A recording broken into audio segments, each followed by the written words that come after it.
It was a gun. I'm not voting. If we want to build our nation. The problem with the Somalians. Just want to experience something else than a black man. Move on, move Can't be forward. like a horse with blinkers on. Honestly say, I was about to have sex Corrupt and then I pulled crap, up. but it's nice.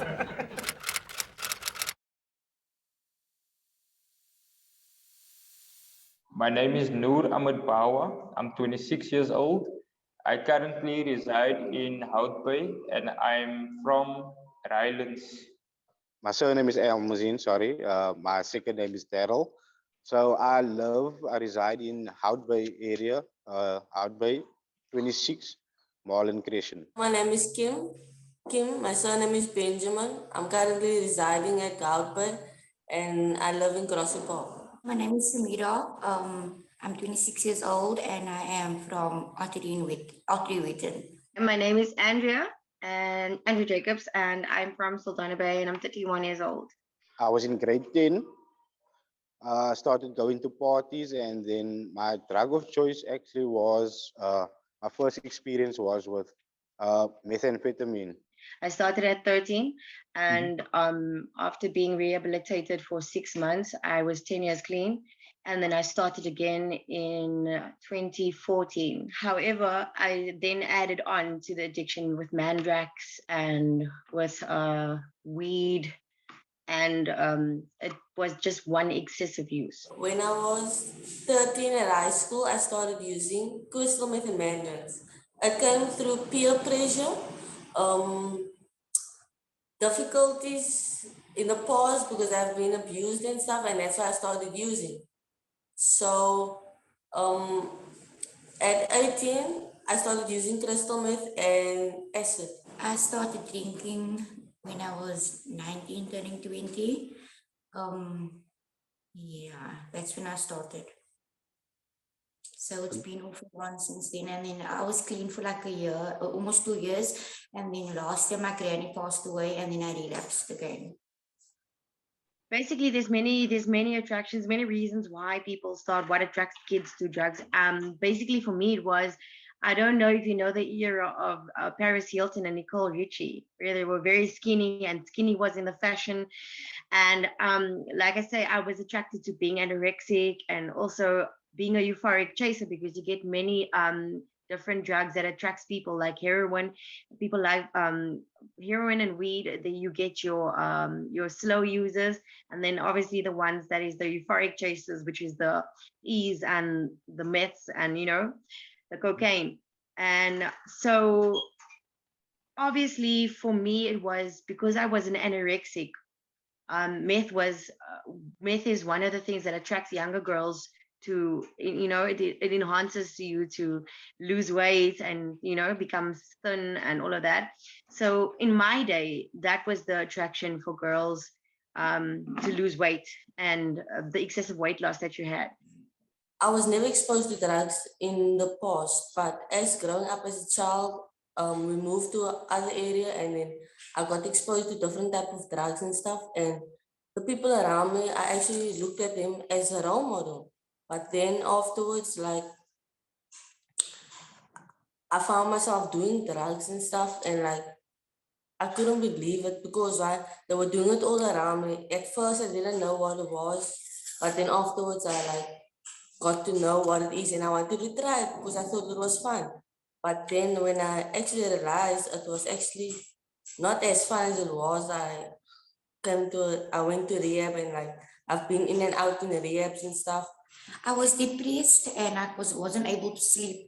So alcohol was my way of shutting off and becoming emotionless. And also, that it gave me some time to sleep. But it was just a breakaway. But I wouldn't drink socially, I would just drink on my own. So it was more something I did, like I prefer to do alone. So it wasn't like I wasn't really with friends and stuff like that. But it was mainly sadness and the feeling of rejection that would take away or medicate. You have your group of people that are into art or that have been born with psychosis. what meth does is it enhance your ability. So there was a lot of us that was into art and into performing and into dancing and singing, and that gave you like a super strength to be able to do the unthinkable, to be limitless in your abilities. And so it was that. And you know what, meth is sold like a sweet dream, but it's actually a very beautiful nightmare. What people don't know is one bite in your hook.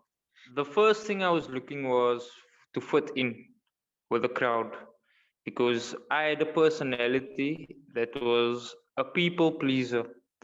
So for me, it wasn't so difficult for me to make friends, but I would just want to have so much friends and like go to it, just know everybody because I have that personality. So by me hanging around with the wrong crowd, uh, I started being influenced by what they would use and how they would act around me. So yeah, mostly I'll be a people pleaser. That's how I started using. Today, uh, the glamour in the things is what children see around them in the communities. Like, for instance, people standing, like a group of guys would standing on the corner, they will be dressed very neatly, head to toe. But unfortunately, the kids don't know behind that people is associated with um, different things that is negative. So a lot of kids look up to the wrong people as role models to them. So they tend to go and explore, and those guys that makes it such, they put on a, how can I say, a mask to lure them in and make it seem to them that it's all glamour and nice. And that's my point of view. So basically, it's just the role models. There's no positive role models for youngsters or our children today in the community. I'm going to name it erase colored areas. Um, have is that they're exposed to gangsterism and they're exposed to doing things that young kids aren't supposed to do. And so what is sold, same as what Mikhail said, is wrong role models. And um, those, I find that those who grew up without the fatherly figures and great role models, um, then in poverty, it is then sold as something that they can substitute, to forget about their circumstantial issues and become gangsters and making more money and all of that in the line of illegal activities going on. And younger kids, they think to themselves that that is how it should be. And so the attraction definitely now that I know of is that younger kids are sold by the idea that gangsterism in the underworld is um, you know there are no recreational activities for kids. I mean, all they know of what I've seen in the ghetto in this past 2 years is all they know is playing outside. They don't really have a structure of a curfew or anything like that.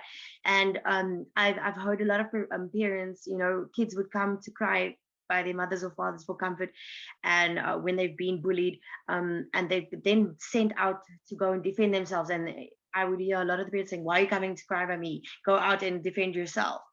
And so they think that that way of living is correct.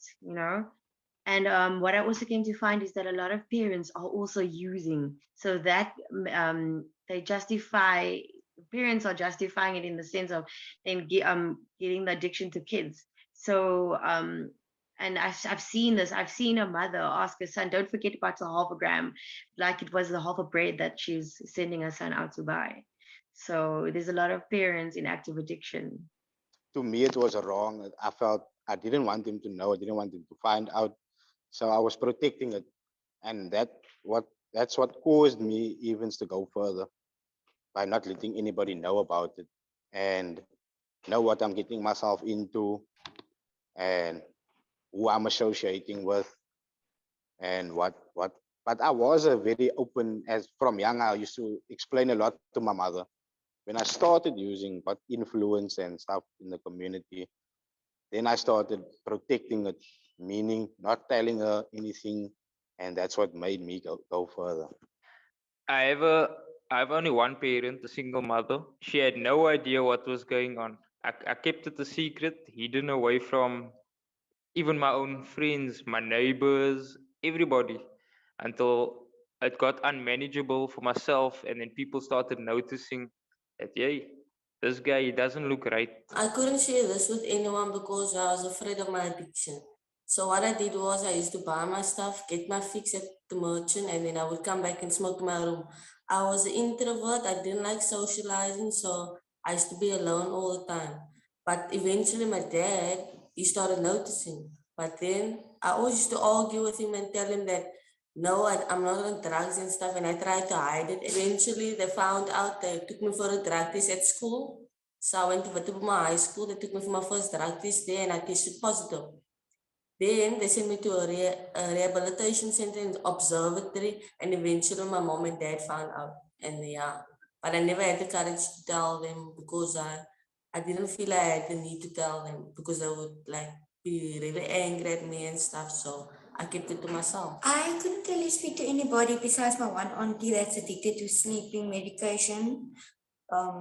Because nobody else would understood really like what I was going through. But I couldn't exactly hide my addiction because I would take myself to like a standstill. And I would a few times I was I had alcohol poisoning, so my family would just find me laying there. So I couldn't exactly hide it. At first I could because I was just drinking in my room like at night to sleep, and then when it became during when it started becoming all day long, that's when my granny and then would obviously notice. And I was like past like the point where I would remember anything. So I don't even know what I did in that time. So obviously they could see it wasn't me. And yeah. I took the first step in doing something about it by putting myself in recovery.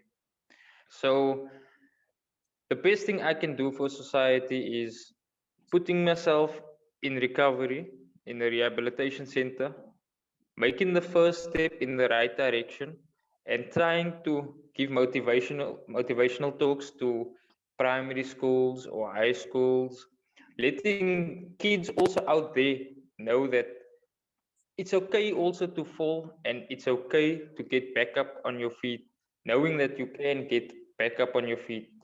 You get social events that you join and so forth.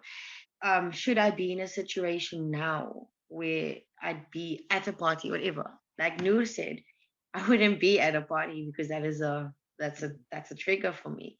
You have to make a choice for yourself as to what events you would go to. I was fortunately I was a Christian, so I was saved. So I never engaged in such events, you know. So to protect myself, you have to change your whole lifestyle so that you don't engage in such situations. So my dream is to one day have a family, have a house, have a car, and just to be an active member in society.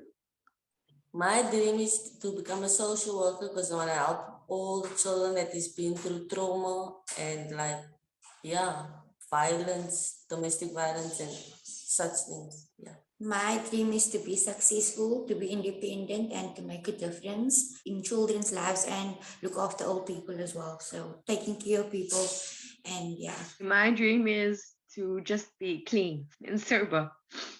My dream is to have a family and to be very close with my family and to live overseas.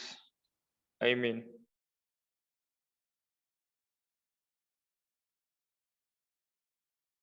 Yeah, Z, you should ever sit and talk with people, or else take a walk and create a straight talk. Talk what is nice, it will make you feel stronger. Listen what is right and say what is wrong. You should ever sit and talk with people, or else take a walk and create a straight talk. Talk what is nice, it will make you feel stronger. Listen what is right and say what is wrong.